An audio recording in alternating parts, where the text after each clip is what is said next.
Welcome back mga ropa, kwentuhan muna tayo. Pag-usapan natin ang first game ng Golden State Warriors kontra sa kupunan ng Los Angeles Lakers. What a strong performance sa pinakita kaagad dito ng Golden State Warriors mga ropa para lampasuin at pigilan ng Lakers dito ni Luka Doncic mga ropa. Halos lahat ng players sa kupunan ng Golden State Warriors dito sa game na to ay nag-ambag mga ropa. Naging solid talaga ang first game ng kupunan ng Golden State Warriors mga ropa, lalo na si Jimmy Butler na nagtala ng tumataginting na 31 points, 4 rebounds at 5 assists dito sa game na to mga ropa. At syempre katulong niya dyan si Stephen Curry mga ropa na nagkaroon ng 23 points dito sa game na to. Halos lahat nga ng players ng Warriors mga ropa ay naging solid at maganda ang performance sa game na to mga ropa. Samantala si Luka Doncic naman ay nagkaroon ng monster stats, 43 points with 12 rebounds at 9 assists. Almost triple-double yan mga ropa. All-around performance yan para kay Luka Doncic para buhatin ang kupunan ng Lakers. Ngayon mga ropa, dito sa game na to, isa-isa yan at imay-imay natin ang pambihirang diskarte na ginawa dito ng Golden State Warriors para talunin ng Lakers dito sa kanilang first game. Ito ang game analysis at breakdown. Los Angeles Lakers versus kupunan ng Golden State Warriors. Simulan na natin to. Okay, game. Ngayon mga ropa, sa first possession dito ng Lakers, nagbigay ng hand-off screen dito si DeAndre Ayton papunta kay Luka Doncic. At naging one-on-one to mga ropa, opensa ni Luka Doncic against sa depensa ni Jonathan Kuminga. Mas nangibabaw dyan ang opensa ni Luka Doncic. At dito sa may transition mga ropa, man-to-man defense ang ginamit dito ng kupunan ng Lakers mga ropa, pero pag-atake dito ni Brandon Bojemski papunta doon sa may paint. Nag-help defense dyan si Luka Doncic mga ropa, yun nga lang, na-kick out yung bola papunta kay Jimmy Butler dito sa may right side corner 3-pointer. Sumubok lumose out dyan si Luka Doncic mga ropa, pero huli na ang lahat, pumasok na ang 3-pointer dito kay Jimmy Butler. At sa pagkakataon na to mga ropa, sa konting penetration dito ni Austin Reeves, na-attract niya dito si Brandon Bojemski na malagkit ang depensang binibigay against sa kupunan ng Lakers. Kaya naibalik ni Austin Reeves yung bola papunta kay Luka Doncic dito sa may top of the key. Sumubok lumose out dyan si Jonathan Kuminga mga ropa, yun nga lang, huli na ang lahat. Pasok na ang 3-pointer dito kay Luka Doncic, basket is good. At sa possession ng Lakers mga ropa, binigyan nila ng blitz dito si Luka Doncic. Take note mga ropa, throughout this game, yan ang depensang binigay ng kupunan ng Golden State Warriors against kay Luka Doncic mga ropa. Kasi alam nila na si Luka Doncic lang ang may capable na umawak ng bola para sa kupunan ng Lakers at kayang umiscore ng madami. Pero napaganda naman ang ginawa dito ni Luka Doncic mga ropa dahil mabilis ang pasa niya papunta kay DeAndre Ayton. Maganda rin ang pwesto ni Ayton dito mga ropa. Good shot yan mga ropa, kaya nakapagpunta na naman ng easy 2 points dito ang kupunan ng Lakers. At sa pagkakataon na to mga ropa, si Luka Doncic ang bumabantay dito kay Stephen Curry. Tignan natin si Stephen Curry, hindi talaga siya mapakali mga ropa. Non-stop talaga ang paggalaw dito ni Stephen Curry mga ropa hanggang sa nabigay yung bola kay Draymond Green. Hand off kay Stephen Curry mga ropa, still gumagalaw pa din dyan si Stephen Curry. At dahil sa hand off screen na yan mga ropa, nakuha ang primary defender dito ni Stephen Curry na si Luka Doncic. Konting space lang naman ang kailangan ni Stephen Curry sa may 3-point area at ganun nga nangyari dito mga ropa. First 3-pointer ni Stephen Curry, basket is good yan, no problem. Nagkaroon naman ng fast break pa dito ang Golden State Warriors mga ropa, at sa fast break na yan si Jimmy Butler ang nag-finish at nagbigay ng stagger screen ng kupunan ng Golden State Warriors dito sa may ibabaw mga ropa. Dalawang screen ang dinaanan dyan ni Stephen Curry para sana malibre dito sa may side na to. Yun nga lang mga ropa, hindi pa rin libre yan. Kaya kinik out ni Stephen Curry yung bola papunta kay Jonathan Kuminga na nag-pop dito sa may 3-point area. Pumasok naman ang 3-pointer dito ni Jonathan Kuminga, and take note mga ropa, dito sa game na to, nagtala ng tumataginting na 17 points, 9 rebounds at 6 assists si Jonathan Kuminga. All around performance yan para sa Golden State Warriors. Nag-fast break attempt naman dito si Austin Reeves mga ropa, pero harap-harapan siyang tinapal dyan ni Gary Payton Jr. What a block ang ginawa dito ni Gary Payton. At sa pagkakataon na to mga ropa, pinasok na ng Los Angeles Lakers si Marcus Smart. Binabantayan niya dito si Buddy Hield mga ropa. Unang bagsak dito ni Marcus Smart mga ropa, tumayo, pero sa pagtayo ni Marcus Smart, pinabagsak ulit siya dito ni Buddy Hield mga ropa dito sa may 3-point area. Tendency outcome yan mga ropa, walang bantay dito si Buddy Hield, open na open sa may 3-point area. Basket is good para kay Buddy Hield. And take note mga ropa, tumataginting na 17 points din ang napundar ni Buddy Hield dito para sa Golden State Warriors sa game na to. Dito sa first quarter mga ropa, maagang nagkaroon ng kaunting kalamangan dito ang kupunan ng Golden State Warriors, pero this time mga ropa, si Austin Reeves naman ay umatake sa depensa ng Golden State Warriors. Nakakuha siya ng good penetration dyan mga ropa para sa easy 2 points, and then after nito mga ropa, nakakuha ng steal si Jared Vanderbilt. And again mga ropa, back-to-back possession sa kupunan ng Lakers, nakapag-produce sila dyan ng points, basket sa possession ng Warriors na to mga ropa, si Draymond Green ang mayak ng bola, at dito mga ropa, na out of place sa depensa si Austin Reeves at si Jackson Hayes mga ropa. Kaya kinapitalize siya ni Draymond Green, easy 2 points sa kanya napundar dyan. Samantala mga ropa, si Jimmy Butler, inatake at binangga naman ang depensa dito ni Gabe Vincent para sa another easy 2 points. Nagmintis naman ng attempt ni Luka Doncic dito mga ropa, dahil sa mintis na attempt na yan, nagkaroon ng transition offense dito ang kupunan ng Golden State Warriors. At alam ni Jonathan Kuminga mga ropa kung sino ang hahanapin niya dito sa may transition na nakapwesto agad dito sa may 3-point area. Walang iba mga ropa kundi si Stephen Curry. Downtown 3-pointer para kay Stephen Curry mga ropa, pangalawang 3-pointer niya dito sa game na to ay pumasok, basket is good. At sa pagkakataon na to mga ropa, nagkaroon ng split action play dito ang kupunan ng Golden State Warriors na pinapeke dito ni Stephen Curry ang depensa ni Marcus Smart dito sa may side na to. Kasama sa split action din na mga ropa si Alor Ford, kaya ang resulta nito pasa kay Stephen Curry. Walang bantay dyan mga ropa, bagsak si Marcus Smart. Easy 2 points ulit ang napundar dyan ng Golden State Warriors courtesy of Stephen Curry. At hand off dito kay Stephen Curry sa may ibabaw mga ropa na iwanan dyan sa depensa si Luka Doncic. Samantala si DeAndre Ayton naman ay nasa gitna. Ang pick and roll gameplay din kasi to mga ropa. Once na nag-close out dyan si DeAndre Ayton, pwedeng ipasa ni Stephen Curry yung bola doon sa may nag-roll. Pero hindi close out dyan si DeAndre Ayton mga ropa. Walang close out doon sa may ilalim. Kaya easy 2 points ulit ang napundar dito ni Stephen Curry.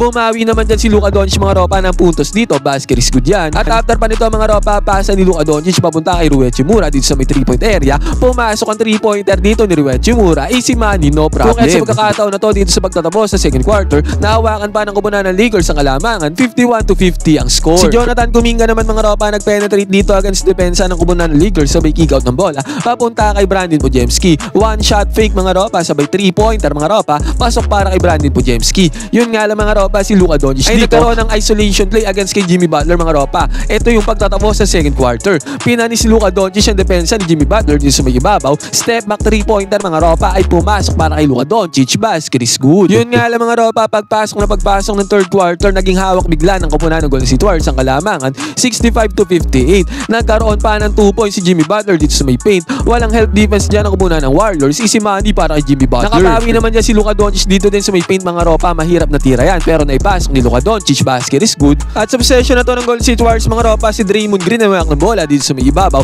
At tignan natin ang ginawa dito ni Stephen Curry against sa depensa ni Gabe Vincent. Pineke lang ni Stephen Curry dito ang depensa ni Gabe Vincent mga ropa. Sabay cut papunta sa may baseline mga ropa. Grabe talaga. Ang hirap depensa ni Stephen Curry mga ropa. Hindi siya matigil sa isang position lang. At the same time mga ropa, sobrang taas ng IQ at sobrang linaw ng mata ni Draymond Green para gawin yung mga ganyang pasa mga ropa na nagre-resulta sa easy 2 points. Basket is good. Kung kahit sa scenario na to dito sa may third quarter mga ropa, 73-58 na ang score. Lumobo sa 15 points ang kalamangan dito na ang kupunan ng Golden State Warriors. At agad mga ropa, heto ulit si Draymond Green ulit ang mayak ng bola dito. Pumeke siya na papasa papunta dito sa may side na to. Kaya napatalon dyan si Luka Doncic mga ropa. At the same time, good cut at good fake din naman ang ginawa ni Gary Payton dito sa position na to mga ropa. At ang gandang pasa ulit ang ginawa ni Draymond Green papunta kay Gary Payton mga ropa na nagresulta na naman sa another easy 2 points back to back yan. Magagandang cut ang ginagawa ng kupunan ng Golden State Warriors. Nakabawi naman ng 2 points dito ang Golden State Warriors mga ropa. 2 points yan against sa depensa ni Brandon Podziemski. At after pa nito mga ropa, nabigyan naman ng bola si DeAndre Ayton dito sa may gitna.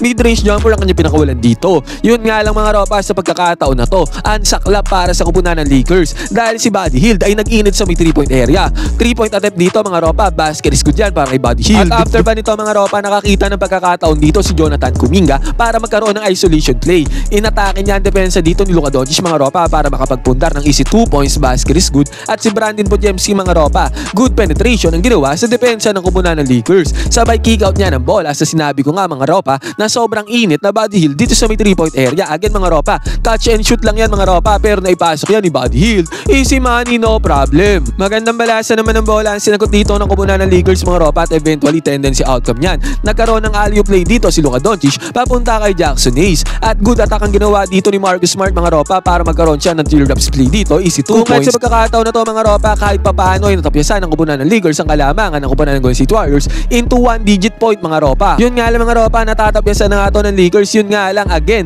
ang mainit dito sa mid 3-point area ni si Buddy Hield ay talagang sunod-sunod na mga 3-pointers sa pinapakawalan dito. Again mga ropa, catch and shoot lang para kay Buddy Hield. 3-pointer na naman ang kanyang nagawa dito. Basket is good. At ito mga ropa, dito sa may transition, nag-iisa na si Draymond Green dito mga ropa. Take note, kinatawan ni Draymond Green ang nakaharang na depensa dito ni Jackson Hayes. Alis dyan sa dadaanan. Napaalis dyan sa dadaanan si Jackson Hayes mga ropa dahil sa ginawa na to ni Draymond Green. At nakapagpundar siya dyan ng easy 2 points mga ropa. Basket is good. Samantala mga ropa, si Buddy Hield hindi pa rin nagpapaawat dito sa may 3-point area. Pasa ni Draymond Green sa kanya mga ropa, sabay step papunta dito sa may kanan. Tendency outcome nito mga ropa, another 3 points. Take note mga ropa, 4 na sunod-sunod na 3 points na ang pinapasok ni Buddy Hield sa senaryo na to. Basket is good. Samantala mga ropa, nagkaroon pa ng pagkakataon dito si Jimmy Butler na postehan ng depensa ni Gabe Vincent dito sa may paint. Kanina pa yan mga ropa na ginagawa ni Jimmy Butler at kada gagawin niyan mga ropa, nagiging successful yan katulad nito. Another 2 points na naman nagawa dito ni Jimmy Butler. Kung kaya't sa pagkakataon na to dito sa fourth quarter mga ropa, tumataginting na 100-84 na ang score. 16 points na ang tambakol dito ng Los Angeles Lakers. Ngayon mga ropa, nagkaroon ulit ng 3-point attempt dito si Buddy Hield pero mintis na yan para kay Buddy Hield mga ropa at nagkaroon nagkaroon ng fast break dito ang kupunan ng Lakers sa pangunguna yan ni Luka Doncic. At pagkatapos pa nito mga ropa, magandang balasa pa ang ginawa dito ng kupunan ng Lakers na nag-end up ulit to mga ropa sa kamay ni Luka Doncic mga ropa. Siya ulit ang nakakuha ng puntos dyan. Basket is good. Kung kahit sa pagkakataon na to dito sa may fourth quarter mga ropa, 5 minuto may get ang titira dito sa may game. Naging 102-90 ang score. Yun nga lang mga ropa, nagkaroon ng hand-off screen dito ang kupunan ng Golden State Warriors sabay kick out ng bola ni Stephen Curry papunta din sa may left side corner 3-pointer kay Will Richard. Pasok ang 3-pointer dito ni Will Richard mga ropa, basket is good. Nagkaroon naman ng kick out gameplay dito ang kupunan ng Lakers mga ropa, kick out ng bola ni Luka Doncic papunta kay Rui Hachimura dito sa may 3-point area. Pasok yan para kay Rui Hachimura mga ropa, at sa pagkakataon na to pinilit na ni Luka Doncic ang senaryo doon sa may ilalim. Siya na ang gumawa ng paraan dyan mga ropa para makakuha ng puntos ang kupunan ng Lakers. At bago nga matapos ang fourth quarter na to mga ropa, nagkaroon pa ng run dito ang kupunan ng Lakers na nagpakaba ng kaunti sa kupunan ng Golden State Warriors. Nakakuha sila ng good defense dyan mga ropa, nakakuha sila ng fast break. Easy 2 points na nagawa ni DeAndre Ayton dito sa may fast break,